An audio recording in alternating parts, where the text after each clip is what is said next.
आज हम चर्चा करेंगे भारत कनाडा के बीच चल रहे तनाव और इसके रूस यूक्रेन संघर्ष पर क्या प्रभाव पड़ रहे हैं।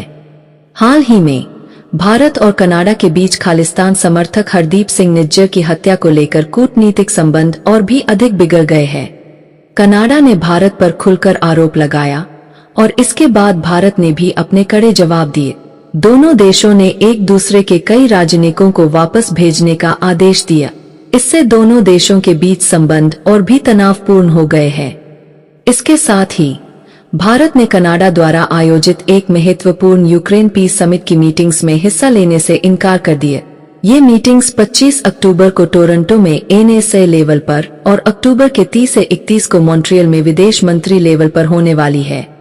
यूक्रेन और कनाडा ने भारत को इसमें शामिल होने का निमंत्रण भेजा था, लेकिन भारत ने इसे अस्वीकार कर दिया।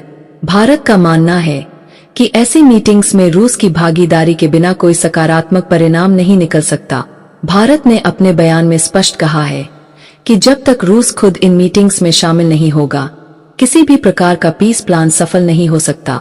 यह बात सभी को ध्यान में रखनी चाहिए कि यूक्रेन युद्ध का समाधान तब तक असंभव है जब तक रूस को चर्चा में शामिल नहीं किया जाता।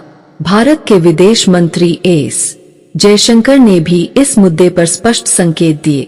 वह पाकिस्तान में एससीओ समिट तक चले गए, लेकिन कनाडा की मीटिंग में हिस्सा लेने के लिए नहीं गए। इससे कनाडा और भारत के बीच बढ़ते तनाव की गंभीरता का अंदाजा लगाया जा सकता है। भारत का रूस के प्रति समर्थन और कनाडा के साथ बढ़ते विवाद के चलते यह स्थिति और जटिल होती जा रही है। इससे यूक्रेन को भी कूटनीतिक रूप से झटका लगा है। यूक्रेन और अन्य पश्चिमी देश भारत से मध्यस्थता की उम्मीद कर रहे थे, लेकिन भारत का कनाडा के साथ यह रुख उनकी उम्मीदों पर पानी फेर सकता है। भारत के इस कदम का वैश्विक प्रभाव हो सकता है, क्योंकि इस समय सभी देश मिलकर रूस यूक्रेन युद्ध को समाप्त करने की दिशा में काम कर रहे हैं। लेकिन अगर भारत जैसे बड़े देशों की भागीदारी नहीं होगी, तो इसका असर शांति प्रयासों पर पड़ सकता है।